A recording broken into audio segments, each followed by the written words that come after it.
안녕하세요. 여러분, 이순신 장군께서 임진왜란이 일어나기 1년 전까지 전라도 정읍의 현감이셨다는 점에 대해서 어떻게 생각하십니까? 삼천리 강토를 지켜야 할 큰 인물이 그때로부터 430년이 지난 오늘날까지도 인구가 10만 정도에 불과한 정읍의 현감을 제수했던 조정을 어떻게 생각하십니까? 오늘은 충무공 탄신일이죠. 아마 하늘나라에서도 이 땅을, 이 민족을 지켜주고 계시리라고 생각하고 생전에 그 공로를 기리는 그런 마음으로 오늘을 보냈으면 좋겠네요. 이 시간에는 기복염거라는 성어를 리더십 고사성어로 분류해서 함께 생각해 보았으면 좋겠습니다. 기복염거.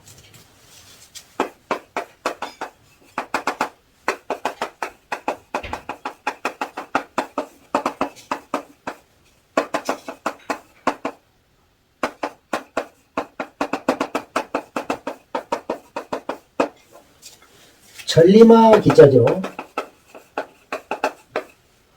그리고 이 복자는 찰복자입니다. 몸에 차다 이런 얘기인데 여기서는 말이나 소가 수레를 몸에 매달고 끌다 이런 뜻으로 새기면 좋습니다.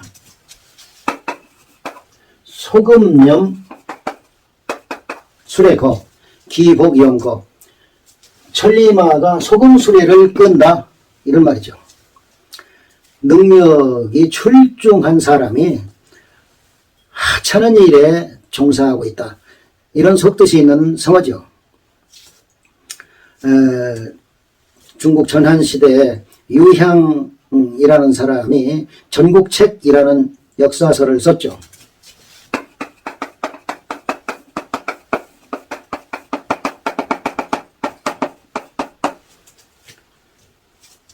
전국시대 전반에 대해서 다방면으로 기록한 아주 대단히 높이 평가받는 그런 책이죠. 사마천도 그 가치를 인정하고 있습니다. 이 책에 초책이라는 챕터가 있는데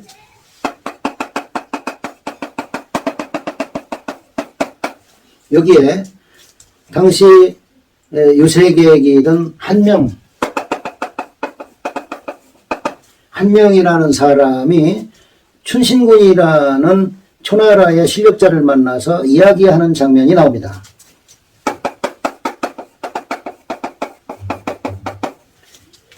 이 이야기 중에 이 기복염거에 관한 내용이 있다 이런 말씀이죠. 기복염거에 관한 그 기사를 좀 글자만 옮겨봤는데 한번 보실까요? 여기서 이 치자는 이는 나이를 가리키기 때문에 여기서는 나이 치자로 새깁니다. 그리고 이를 치자는 많다는 뜻이 있습니다. 그래서 치지는 나이가 많다, 늙었다 이렇게 새깁니다. 그리고 복자는 아까 여기서 설명한 끌다라는 뜻이라고 새기면 좋고요. 태항이라고 있습니다. 중국에 있는 산맥 중에 태항산맥이 있죠. 타이항산이라고 새기는데 발음하는데 항으로 읽으면 좋겠습니다. 그리고 이 미침자는 꼬리미자 잠길 침자인데 동물들이 좀 기가 죽으면은 뒷다리 사이로 꼬리를 감추지 않습니까? 그것을 말합니다. 꼬리를 뒷다리 사이로 감추다. 그 다음에 부괴는 이것은 오장육부 할 때도 쓰는 말이기도 한데 살갗을 의미합니다. 여기서는. 그리고 무너질 괴자는 문드러지다 이런 뜻으로 새깁니다. 여기서는 살갗이 문드러지다. 그리고 이 교자는 함께 동시에 이런 뜻을 가지고 있습니다. 여기서는. 그리고 천연이라는 말은 더 이상 앞으로 나아가지 못하는 상태를 말합니다. 천연이라는 말을 수거로 기억하시면 좋겠네요. 그리고 이 끌채 원자는 끌채라는 뜻을 가지고 있는데 이 수레를 앞에서 이렇게 끌도록, 그리고 이제 여기 소나 발이 이렇게 끌죠. 이렇게 끌도록 이 짐승의 몸에 댄 그 긴 막대기를 끌채라고 하죠. 끌채. 그리고 이 힘쓸 면으로도 새기는 이 면자는 고개를 숙일 부, 또 허리를 굽힐 부, 이렇게 색입니다. 그래서 부라고 읽어야 되겠네요. 자, 부기지 치지의 하여, 이 천리마가 나이가 들어서 늙어서 복염거의 상태항이라 소금수레를 끌고서 태항산을 오르고 있었다.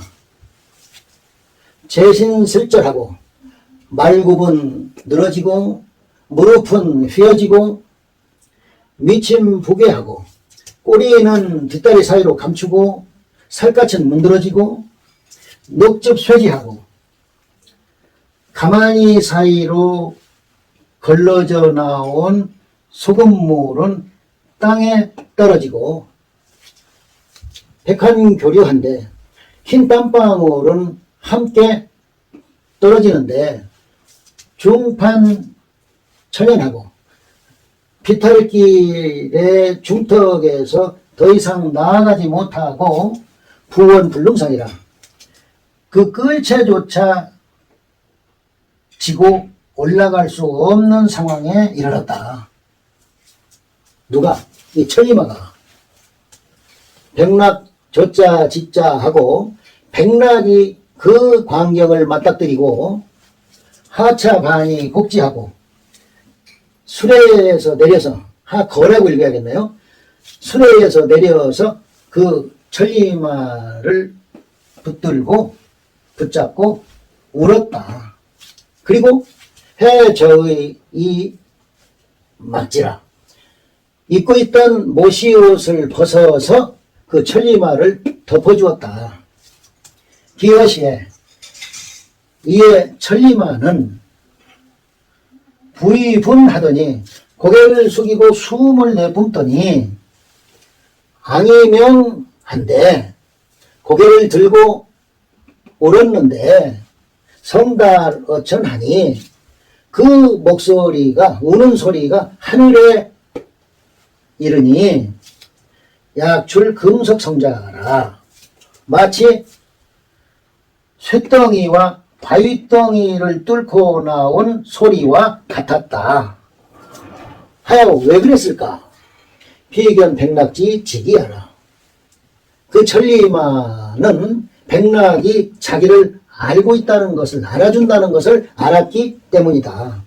여기서 이 백락이라는 사람은 하늘의 별의 이름인데요.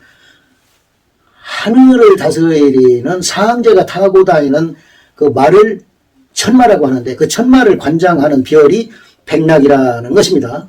그런데 이 당시 진나라의 손양이라는 사람이 세상에서 첫째가는 말 전문가였다 이런 말씀이에요. 그래서 아무리 하찮은 말이라도 이 손양이라는 사람이 좀 유심히 보는 것만으로도 그 말값이 10배나 뛰었다라고 하는 전설적인 인물인데 이 사람의 별명이 백락이었다 이런 이야기입니다. 그래서 여기는 백락이 손양을 가리키는 말입니다. 이 백락이 즉 손양이 말을 유심히 한번 보는 것만으로도 말값이 10배나 올랐다. 이 고사에서 백락일고라는 고사성어가 생겨났습니다.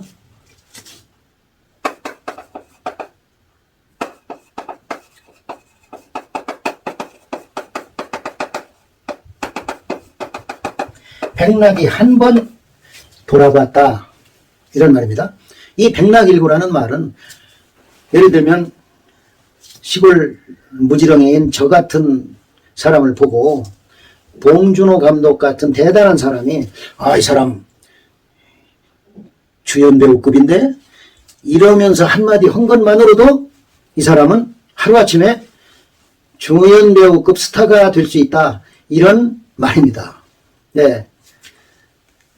이 기복연거에 관한 그 이야기가 있었던 시기가 BC 200년대 일인데 전국시대 일이니까 이때로부터 1000년 정도가 지난 당나라 중기에 유명한 시인 한유가 여기에 대해서 이런 평을 했습니다. 세유 백락 연후에 요 천리마하니 세상에는 백락이 있고 나서 천리마가 있으니 천리마는 상유로되 이 백락은 불상유라. 천리마는 항상 있지만 백락은 항상 있는 것이 아니다. 세상에는 주연배우급 인재들이 많이 있지만 또 늘 있지만 봉준호 감독 같은 즉 인물을 알아보는 사람은 많지 않고 항상 있지 않는 법이다. 이런 이야기를 했습니다. 이런 생각을 해봅니다. 황제라는 지체에 있으면서 강촌의 흐름한 오두막에서 살고 있던 제갈량한테 직접 3번이나 찾아가서 이 나라를 함께 일으키세 하고 간청했던 유비의 삼고초려의 고사를 선조임금이라고 해서 몰랐을 리가 없을 텐데 명령불복종이라는 죄목을 씌워서 이순신 장군을 죽이려고까지 했던 그 심리 상태가 매우 궁금하고 의아하다.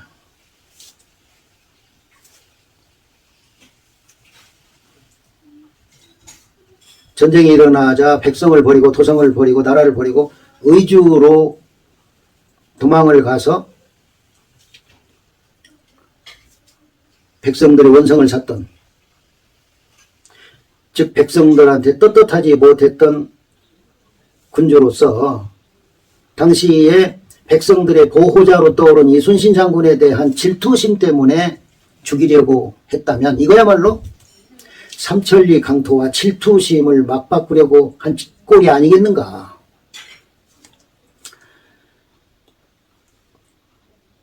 자기를 살려준 은인이라고도 볼 수 있지 않습니까? 일본을 막아준 이순신 장군이. 그래서 보위를 더 있을 수 있도록, 보위에 더 있을 수 있도록 해준 사람이 이순신 장군인데 그런 은혜를 망각하고 참 망덕으로 갚으려고 했던 사람이 선조가 아니었겠나. 안중근 의사 유목 중에 이런 말이 있습니다. 용목난용 연포기제라. 서투른 목수는 연포기제는 몇 아름이나 되는 제목을 말하죠. 아름드리 제목을 쓰기가 어렵다. 서툰 목수는 아름드리 제목을 켤 줄을 모른다. 선조 임금께서 한나라의 군주다운 리더십이 있었더라면 이순신 장군께서 조금 더 살아계셔서 이 나라에 큰 보탬을 주시지 않았을까 하는 생각도 해봅니다. 후에 영의정이 된 유성룡이